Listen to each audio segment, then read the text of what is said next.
हमारे प्रभारी सुजिंदर सिंह रंधावा साहब, प्रदेश कांग्रेस के अध्यक्ष गोविंद दोतासा जी, हमारे साथी और प्रतिपक्ष के नेता रमेश डूडी जी, हमारे वरिष्ठ साथी डॉक्टर बी.डी. कल्ला साहब, कृषि मंत्री लालचंद कटारिया जी, पीडब्ल्यूडी मंत्री भजनलाल जी जाटव, विद्युत मंत्री मोहम्मद सिंह भाटी जी, अशोक चांदना जी, हमारे स्पोर्ट्स मिनिस्टर कुलदीप इंदौरा जी, तमाम में उपस्थित सम्मानित मंच, उपस्थित विधायकगण, प्रदेश कांग्रेस, जिला कांग्रेस, ब्लॉक कांग्रेस पदाधिकारीगण, बोर्ड निगम के अध्यक्षगण और तमाम उपस्थित इतनी बड़ी तादाद में एक ऐतिहासिक मीटिंग के रूप में आज आपने जो इतिहास रचा है, तमाम बुजुर्गों, भाइयों और बहनों, नौजवान साथियों, इस मीटिंग ने वास्तव में एक इतिहास रच दिया है और इसके लिए आप लोग सब बधाई के पात्र हैं। मेरे ख्याल जिस समय इतनी बड़ी मीटिंग शायद ही पहले कभी नहीं होगी। आज वैसे 250 करोड़ रुपए की सड़कों का भी उद्घाटन होना था, क्योंकि हमारे बहुत ही वरिष्ठ नेता, देश के पूर्व मुख्यमंत्री पंजाब प्रकाश सिंह बादल साहब का निधन हो गया। इसलिए जो आज उद्घाटन व शिलान्यास होने थे, जिसमें आपका आज बीकानेर, नापासा, जसासा स्टेट हाईवे 20B पर 244 करोड़ की लागत से 65 किलोमीटर सड़क का शिलान्यास होना था। इसी प्रकार नौका क्षेत्र में 5 करोड़ की लागत से 6 मिसिंग लिंक बनने थे, लोकार्पण होना था, बन गए हैं। करीब 1.5 करोड़ की लागत से लालम देसर, बड़ा देसर से बिलासपुरिया और करीब 1.25 करोड़ की लागत से अरखी शहर से बैरासर मिसिंग लिंक सड़क निर्माण और 1 करोड़ 12 लाख की लागत से सादुड़ा से तेलिया नाडी और 1 करोड़ 11 लाख की लागत से बादनू से लालम देसर छोटी सड़क निर्माण, ये सब पूरा हो गया। ये तमाम काम जो है, क्योंकि बादल साहब 90 साल के हमारे बहुत ही वरिष्ठ नेता थे, अकाली दल के थे।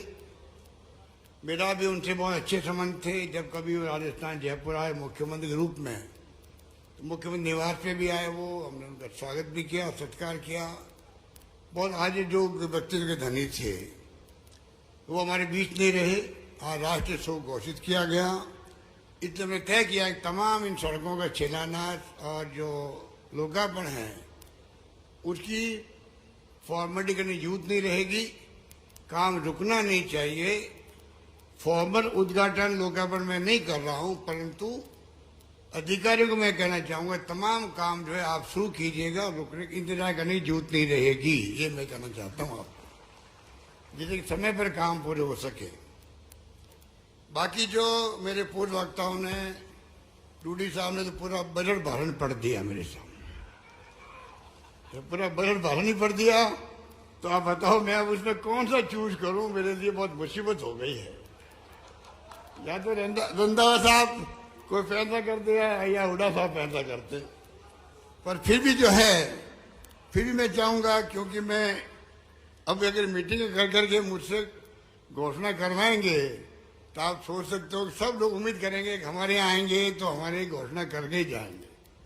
तो मैं कहना चाहूंगा डूडी साहब को कि जो आपकी बाकी मांगे में, क्योंकि हर मांग इम्पोर्टेंट होती है, और जब मैंने कह रखा है हमारे विधायकगणों को भी, यहाँ बैठे हुए मंत्रीगण, तुम मांगते मांगते थक जाओगे।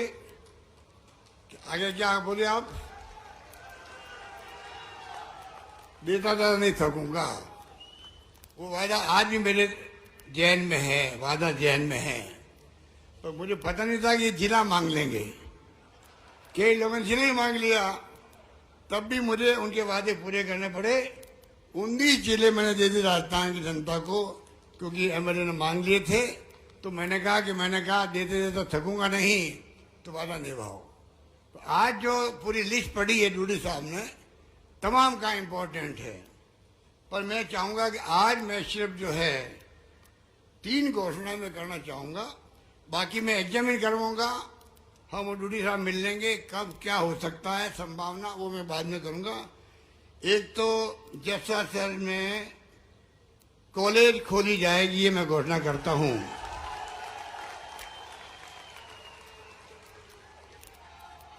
नंबर दो बहुत इंपॉर्टेंट है। बहुत इंपॉर्टेंट है जो डूडी साहब ने कहा है, उप तहसील को तहसील बनाई जाएगी, ये दूसरी घोषणा है। और नंबर 3, यहां गौण मंडी स्थगित की जाएगी, ये नंबर 3। बाकी बहुत लंबी लिस्ट है, वो मैं बाद में बात करूंगा, उसका एस्टिमेट बनवाने पड़ेंगे। अब 220 केवीए का भी इन्होंने कह दिया है।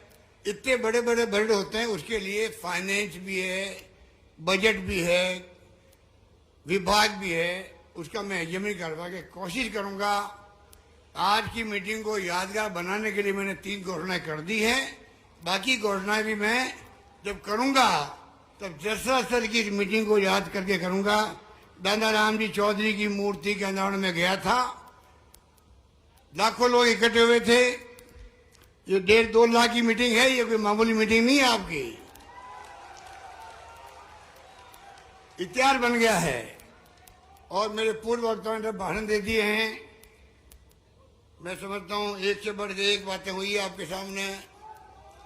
देश में क्या हो रहा है, ये ज्ञान होना चाहिए हमें। प्रदेश में क्या हो रहा है, देश किस दिशा में जा रहा है, किस दिशा में जाएगा, ये तमाम चिंता के विषय होने चाहिए हमारे लिए, क्योंकि हम जागरूक नागरिक हैं। हम वर्तमान पीढ़ी को, आने वाली पीढ़ियों को सौंपना है प्रदेश को, देश को। आपको हमको सोचना पड़ेगा किस प्रकार से हम अपने आप को सक्षम बनाएं। हमारी नई पीढ़ी है, युवा पीढ़ियां बैठी हुई है। हेलीपैड पे देख रहा था, हेलीपैड पे हेलीकॉप्टर उतर रहा था, लाखों युवा वहां पर जिस उत्साह के साथ में खड़े थे, मैं और मेरे तमाम साथी बहुत इम्प्रेस हुए। युवाओं का जोश और खरोश तारीफ काबिल था। मैं चाहूंगा उनका व्यक्तित्व, उनका कर्तव्य ऐसा हो, राजस्थान का युवा देश में नाम रोशन करे, देश की सेवा करने में आगे आए। इसीलिए मैं युवाओं को समर्पित बजट पेश किया। विदेशों तक भेज रहे हम 500 बच्चों को, अपने खर्चे पे देखा होगा न्यूज आपने। कोई कमी नहीं रख रहे हम लोग। 303 कॉलेज खोल दिए हम लोगों ने। पिछले साल में कॉलेज खुली है 250, इन 5 साल में खुल गई है 303 कॉलेज। उसमें से 103 कॉलेज गर्ल्स कॉलेज भी खुल गई है। 12 कृषि विश्वविद्यालय थे, नहीं कॉलेज थे, पिछले साल में खुले हैं 12 कृषि कॉलेज। और मैंने 5 साल में खोल दिए 45 कृषि कॉलेज खोल दिए हैं राजस्थान के अंदर। अगर मैं अभी मेरे पास चार्ट नहीं पढ़ूं तो आपका आश्चर्य होगा। पिछले 5 साल में, इस 5 साल में मैंने लेखा जोखा दिया था असेंबली को। आप मेरे कई लोगों को जानकारी होगी, वरना आप इंटरनेट में देखना, मेरे ख्याल से होगा। कोई कमी नहीं रखी हमने। आज शिक्षा के अंदर राजस्थान बहुत आगे बढ़ गया है देश के अंदर। आईआईटी राजस्थान में, IIM है, IIIT है, एम्स जोधपुर के अंदर है, कृषि विश्वविद्यालय आपके बीकानेर में भी है, वेटनरी विश्वविद्यालय है बीकानेर के अंदर। कोई कमी नहीं रख रहे हम लोग। शिक्षा और स्वास्थ्य 2 चीजें ऐसी है, अगर उस पर हम ध्यान देंगे तो आने वाला जमाना जो है, हमारा ह्यूमन रिसोर्स बनेगा, वो सतही देश में प्रगति करना, प्रदेश में प्रगति करने में काम आएगा। किसानों के लिए अलग बजट पेश करना इतिहास बनाया देश के अंदर। राजस्थान सरकार ने पहला राजस्थान राज्य है जिसने घोषणा की थी कि किसानों का बजट ही अलग पेश किया जाएगा।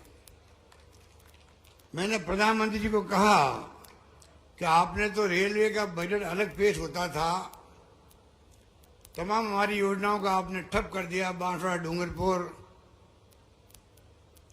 रतलाम से वाया बांसवाड़ा बननी थी, नशीराबाद से बननी थी सवाई माधोपुर वाया टोंक, सरमता से बननी थी वाया करौली, सब बंद कर दिया आपने।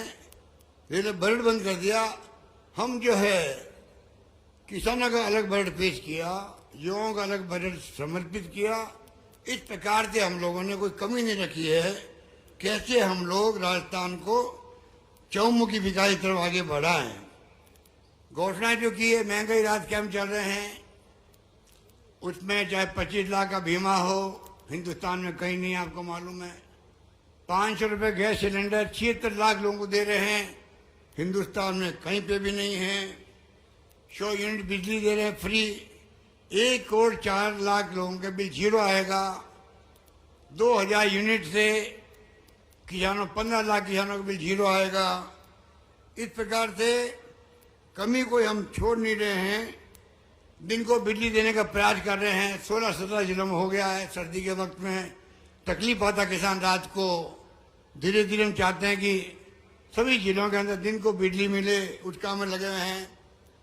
जो आवारा पशु तंग करते हैं, खेतों को नुकसान पहुंचाते हैं, तो करोड़ों मीटर के तारबंदी सरकार बड़ा इन्वेस्टमेंट कर रही है, किसानों के लिए तारबंदी कर रही है।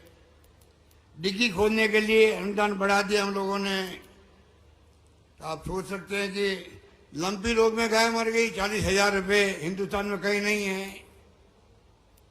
40,000 का बीमा प्रति गाय या भैंस। अभी भैंस का मैंने कल ही डिक्लेयर किया है, भैंस भी शामिल होगी। उनको हमने कर दिया है कि 2 पशुओं का हर परिवार में बीमा होगा। कोई प्रीमियम देने की जरूरत नहीं आपको, प्रीमियम सरकार देगी इंश्योरेंस कंपनी को। ये मैं कहना चाहता हूं आपको। और जिस प्रकार राहुल गांधी ने यात्रा निकाली, क्या मुद्दे थे? महंगाई बहुत भयंकर है, ये सब स्कीम हमारी है, महंगाई राहत के लिए है। भीड़ पड़ रही है, भीड़ पड़ रही है, सब जगह पर भयंकर भीड़ पड़ रही है। आप देख रहे हो कि करीब 50-51 लाख गारंटी कार्ड मिल चुके लोगों को। 50-51 लाख मिल चुके हैं, गारंटी कार्ड मिल चुके। अभी 3 दिन हुआ, सिर्फ 30वां दिन आज, 24-25-26। बहुत उत्साह लोगों के अंदर है। पेंशन दे रहे हम लोग, जिनको 500 रुपये मिलती थी, 750 मिलती थी, उनको 1000 रुपये में कर दी है। प्रधानमंत्री जी को हम कह रहे हैं, कृपा करके आप हिंदुस्तान भर में एक ही पेंशन दो सबको। तकलीफ है लोगों को। सोशल सिक्योरिटी का कानून पास करो। मनमोहन सिंह जी ने, सोनिया गांधी जी ने पास किया, नरेगा का कानून पास किया पार्लियामेंट से। राइट टू एजुकेशन पास किया, बिल पास किया पार्लियामेंट से। राइट टू एजुकेशन भी 8वीं तक के लिए पास किया उन्होंने, प्राइवेट स्कूल में पढ़ाने के लिए सरकारी खर्चे पर। हमारी सरकार ने, मैंने अभी 12वीं तक बच्चे पढ़ेंगे प्राइवेट में, उसका खर्चा भी सरकार देगी, ये हमने तय कर दिया अभी यहाँ राजस्थान में। फूड सिक्योरिटी एक्ट, 2 रुपये किलो गेहूँ, 3 रुपये किलो चावल जो स्कीम थी, हमने उसको भी, आपको मालूम है, फूड सिक्योरिटी एक्ट के अंतर्गत अब मैं पैकेज दे रहा हूँ 76 लाख लोगों को, जिनको 1 किलो तेल मिलेगा, 1 किलो दालें मिलेगी, तमाम मसाले मिलेंगे, गेहूँ फ्री मिल ही रहा है। पूरा किट बना करके हम लोग हर महीने देने के लिए हमने योजना बनाई है। वो आपके ध्यान में होगी मेरे ख्याल से। इस प्रकार से महंगाई में राहत कैसे मिले लोगों को?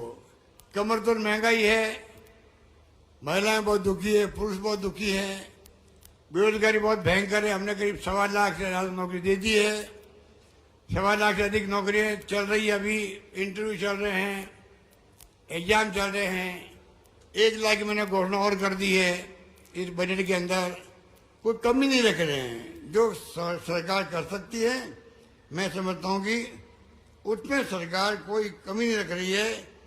गारंटी कार्ड देना बहुत बड़ी बात है। जो गारंटी कार्ड हम दे रहे हैं, आपको मालूम है कि मुख्यमंत्री कह रहा गारंटी देते हैं हम लोग सरकार की तरफ से, आपको 10वां चीजें जो है जिसमें आप एलिजिबल होंगे वो आपको मिलेगी। अब जो सरकार चल रही है देश के अंदर, आप भी पढ़ते होंगे, सुनते होंगे, सोशल मीडिया में देखते होंगे। सोशल मीडिया का कमाल जो है, ये राजीव गांधी का सपना था 21वीं सेंचुरी में ले जाने का देश को। तब जो है कंप्यूटर, ईमेल, इंटरनेट की सेवाएं, मोबाइल फोन कोई कल्पना नहीं करता था 85 के अंदर, 84 के अंदर, जब मैं खुद मंत्री था राजीव गांधी के साथ में। तब तो हमारे विपक्षी लोग आज सतना बैठे हुए बैलगाड़ी लेके आए थे पार्लियामेंट के अंदर। देखिए राजीव गांधी दिमाग खराब हुआ है, कंप्यूटर जा रहा देश के अंदर, और कंप्यूटर आएगा तो टाइपिस्ट कहाँ जाएंगे, बेरोजगारी फैल जाएगी। ये इनकी दकियानुसी सोच रही है हमेशा, इनकी प्रगतिशील सोच कभी रही नहीं है। एक बात मैं कई बार कहता हूं, आजादी के बाद में पंडित नेहरू ने बड़े बड़े इस्पात के कारखाने बनाए, कल कारखाने बनाए, IIT, IIM, एग्रीकल्चर के लिए ICAR की संस्थाएं बनाई। दुनिया भर में नाम हुआ पंडित नेहरू का। बड़े बड़े बांध बनाए, बागड़ा डैम बन रहा था।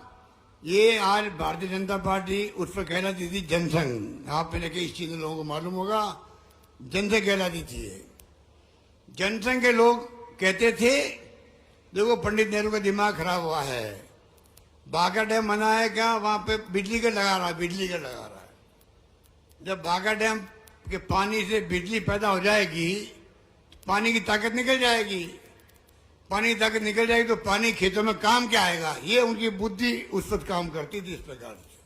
अब आप सोच लीजिए, वो सत्ता में बैठे हुए हैं, उस पर जो बुद्धि काम करती थी, मेरे को लगता है कि आज भी जो फैसले वो कर रहे हैं, काले कानून किसानों के, अभी रंधावा साहब कह रहे थे 700 किसान मारे गए। एक व्यक्ति का मरना किसे कहते हैं, किसी परिवार से, और 700 किसान मारे गए। क्यों साल में निकाल दिया, बाद में आपने वापस लिया। अगर प्यार से बात कर लेते, पहले आप रास्ता निकाले थे, तो 700 किसानों की मौत नहीं होती। कहने का मतलब ये है कि जो आज देश के हालात है, लोकतंत्र खतरे में है। देश किस दिशा में देश जा रहा है किसी को नहीं मालूम है। आलोचना करने वाले लोग हैं, वो देशद्रोही हैं। क्या आलोचना करना हक नहीं है? मेरे खिलाफ आलोचना नहीं होती राजस्थान के अंदर, होती है, मैं स्वागत करता हूं उनका।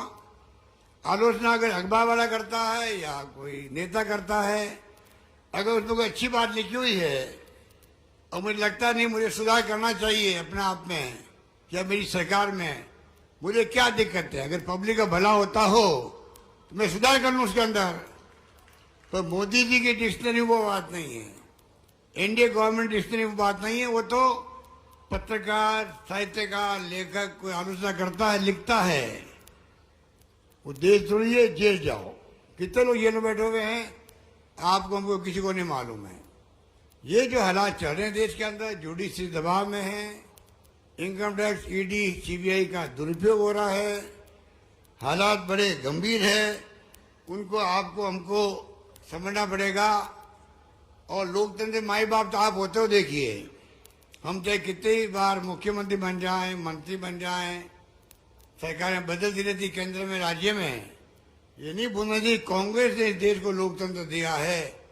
महात्मा गांधी, जवाहरलाल नेहरू, पंडित जवाहरलाल नेहरू, सरदार वल्लभ भाई पटेल, मौलाना अबू कलाम आजाद के जमाने से ही डॉक्टर अम्बेडकर ने बना संविधान, उनके आधार पर देश चल रहा है। इंदिरा गांधी की हत्या हो गई, फिर खालिस्तान नहीं बनने दिया इंदिरा गांधी ने, देश को एक रखा, अखंड रखा। राजीव गांधी शहीद हो गए, पूरे उपमहाद्वीप में शांति स्थापित करने की बात वो करते थे। आप बताइए, इतना बड़ा त्याग बलिदान आजादी पहले भी हुआ है, बाद में हुआ है, तब जाके लोकतंत्र जिंदा रहा है। पाकिस्तान की तरफ बार बार सैनिकों का शासन नहीं हुआ यहाँ पर। पाकिस्तान 2 टुकड़े हो गए इंदिरा गांधी के जमाने के अंदर। ये नहीं भूलना चाहिए। दुनिया के इतिहास में कभी भी 90,000 से अधिक सैनिकों को, कर्नल, जनरल, मेजर, सबको सरेंडर करवा दिया हमारी फौजों के सामने इंदिरा गांधी ने। इससे बड़ी बात क्या हो सकती है?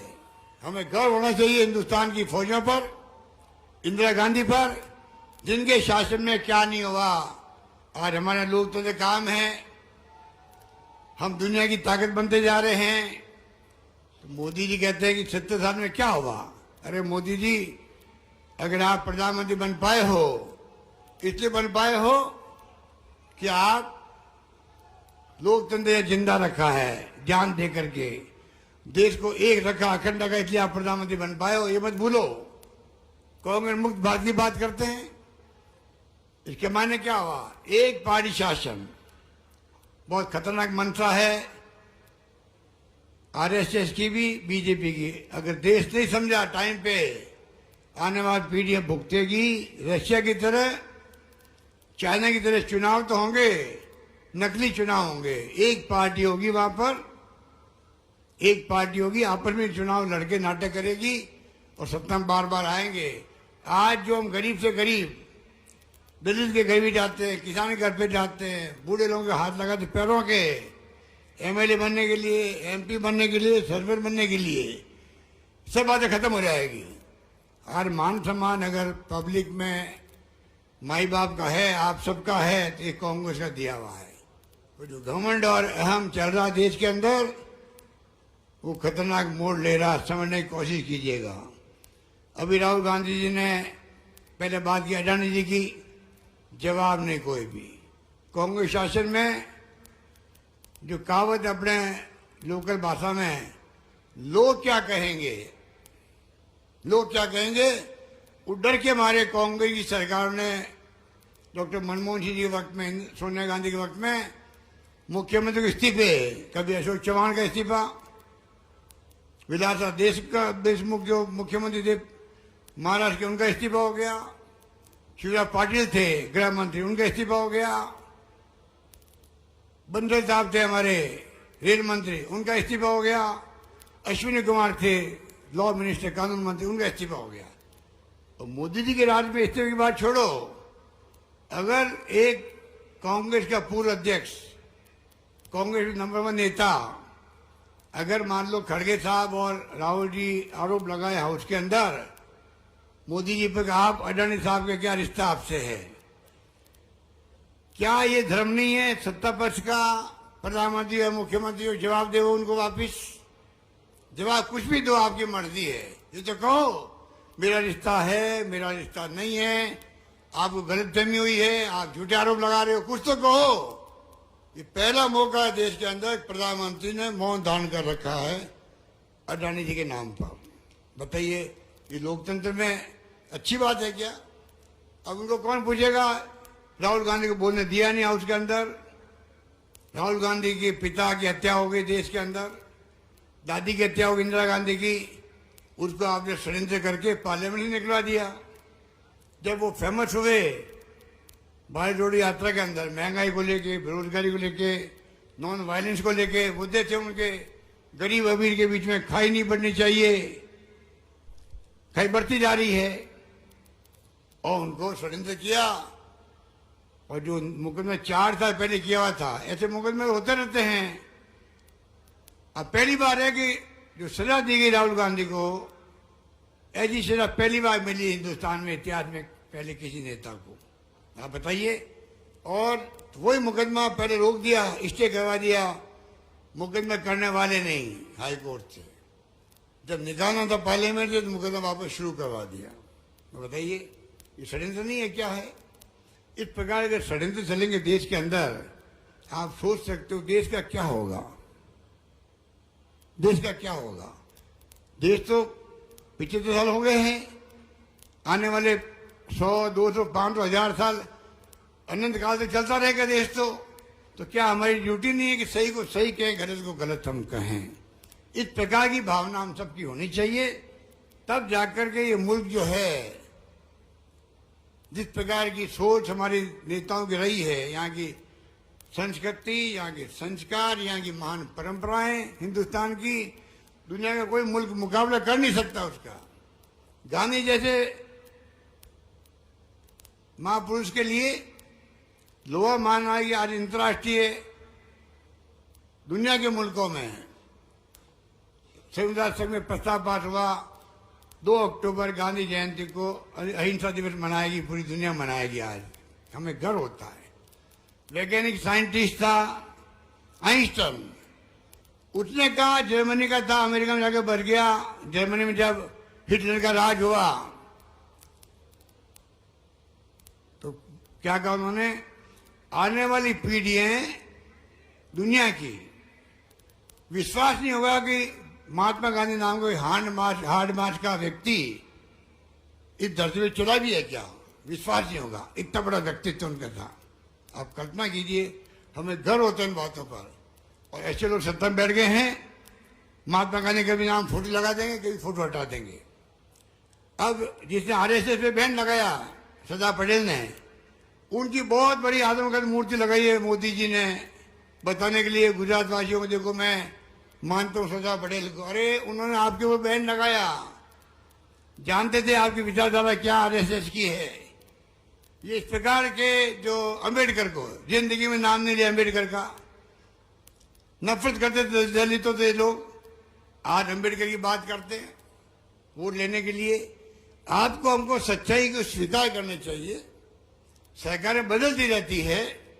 इंदिरा गांधी चुनाव हार गई, 1 सेकंड नहीं लगाया, मुरारी भाई देसाई को सत्ता सौंप दी गई, लोकतंत्र को मजबूत किया। दुनिया लोहा मानती है हमारे देश का। इसलिए मैं आपको यही कहना चाहूंगा कि कृपा करके आप लोग चुनाव आ रहे वापस के स्कीम हमने अभी टाइम नहीं, मैं बताऊं आपको, आप लोग पढ़ते होंगे, agro processing, agro business, agro export. किसानों के लिए 2 करोड़ रुपए तक सब्सिडी है। एग्रो बिजनेस करना चाहे अपने खेत पर, एक्सपोर्ट करना चाहे, कई मैंने स्कीम बनाई है। ये तो आप नौजवान हैं, इनको स्टडी करनी पड़ेगी, आपस में गांव में चर्चाएं करनी पड़ेगी। सरकार अकेली कुछ नहीं कर सकती है। जब तक समाज का सहयोग नहीं मिले तब तक आप स्कीमों को इम्प्लीमेंट कर नहीं सकते। आज हमने 2 महीने कैंप चलेंगे हमारे महंगाई राहत के, 2 महीने, 2000 कैंप जो है 2 महीने के बाद में परमानेंट चलते जाएंगे, जब तक ये हर व्यक्ति रजिस्ट्रेशन नहीं करवा रहे, अपना पंजीकरण नहीं करवा रहे, चलते जाएगा चलते जाएगा चलते जाएगा। ये हमने व्यवस्था कर रखी है। इसलिए मैं कहना चाहूंगा आप इन बातों का ध्यान रखें। और अगला चुनाव आ रहा है, चुनाव में हमने अनुभव किया है, सरकार बदलते हमारी स्कीम बदल देते हैं लोग, सरकार बदलते स्कीम बदल जाती है और नुकसान होता है राजस्थान को। रिफाइनरी बंद कर दी हमारी, 40,000 करोड़ की रिफाइनरी लग रही है, 1000 नौजवानों को काम मिलेगा, वहां उद्योग धंधे लगाएंगे। पचपदरा में, बालोतरा में, बाड़मेर के अंदर बंद किया, 5 साल से बंद कर दिया। अब आपको मालूम है क्या नुकसान हुआ है, 40,000 करोड़ की रिफाइनरी अब उसकी कीमत बढ़ते बढ़ते 70,000 करोड़ की हो गई है। तो 30,000 करोड़ रुपए जनता के टैक्स का पैसा खर्च हो गया एक्स्ट्रा वहां पर। ये अपराध नहीं है क्या? ये अपराध है।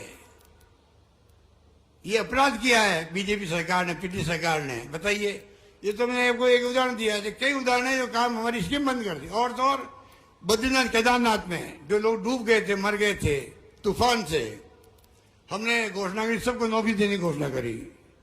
नौकरी मैंने दे दी 15-20 लोगों को। सरकार चली गई, नई सरकार आई तो उसने नौकरी देना बंद भी कर दिया, जिनकी नौकरी लगी उनको नौकरी से निकाल दिया। अब बताइए आप, अब मैंने घोषणा कर दी है कोविड के अंदर, कोरोना में जो लोग मर गए हैं, अनाथ बच्चे हो गए हैं, उन सबकी भी नौकरी लगा रहा हूं, राजस्थान के अंदर नौकरी लगा रहा हूं।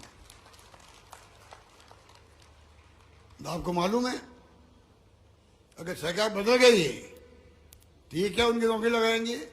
जो अपना आपको धार्मिक कहते हैं, गायों की सेवा हम करते हैं, गौशालाओं का अनुदान मैं दे रहा हूं, गौ रक्षा हम कर रहे हैं, और तो और अनुदान हम दे रहे हैं 9 महीने का, 12 महीने का नंदी शालाओं को।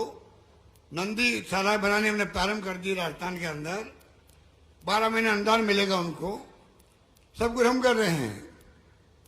लंपी रोग में गायों का मुआवजा हम दे रहे हैं किसानों को।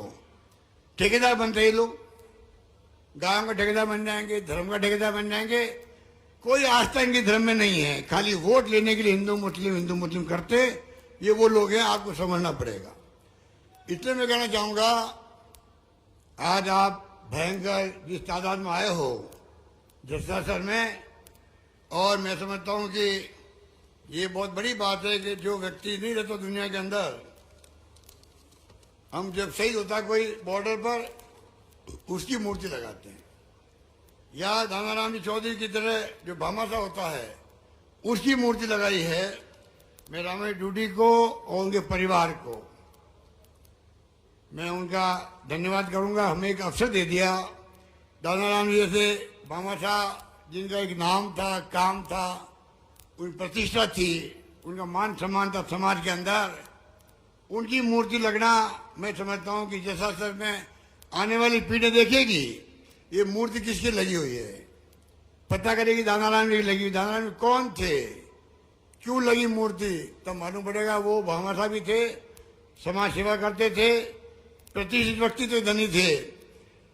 तो नई पीढ़ी प्रेरणा लेती इन बातों को सुन करके कि ये मूर्ति शहीद की है, ये मूर्ति माँ मानव की है, ये मूर्ति माँ पुरुष की है, ये मूर्ति दानदाता की है, भामाशाह की है। नई पीढ़ी को प्रेरणा मिलती है, उसी समान आगे बढ़ता रहता है। ये हमारी खूबी है। इसलिए मुझे खुशी है कि आप लोग सब जो है जब पधारे हो इस मुबारक मौके पर। मैं अपनी ओर से दानाराम जी के लिए सदा सुमन चढ़ाता हूँ, उनकी आत्मा को शांति मिले और उनके परिवार धन्य है जिन्होंने सबने मिल करके मूर्ति का यहाँ पर अनावरण करवाया। हम सबको मौका दिया, सब तो बोल नहीं पाए हैं हमारे साथी, पर सबकी भावना एक ही है, हम सब मिलकर के चाहेंगे अगली सरकार बनाने में आप सबका सहयोग मिले। ये मैं आपसे अपील करूंगा। इस बार मूड लग रहा है मुझे, आज की जो मीटिंग है इसके बाद में और मुझे विश्वास पक्का हो गया है। जो मैंने कहा था अभी कि मैंने एक सर्वे करवाया है, सर्वे में आया कि इस बार सरकार रिपीट होगी। रिपीट होने की जो सर्वे आया है उस पर रमेश डूडी जी, ये आज की मीटिंग में जो लोग आए हैं आपका शुक्रिया अदा करेंगे। आज आपने जो हमने कहा था सर्वे में आया कि इस बार सरकार रिपीट होगी, उस पर आपने इस मीटिंग के माध्यम मोड़ लगवा दिए। मैं कहना चाहूंगा बाकी कैंप शानदार चल रहे हैं, उन कैंपों में कामयाब करने के लिए आप लोग आगे आइएगा। यही बात कहता मैं अपनी बात समाप्त करता हूँ। आपकी मांगे मुझे बताइए, गाड़ी के बाहर आके मैं देख लेता हूँ। बहुत बहुत धन्यवाद। धन्यवाद। जय हिंद। धन्यवाद।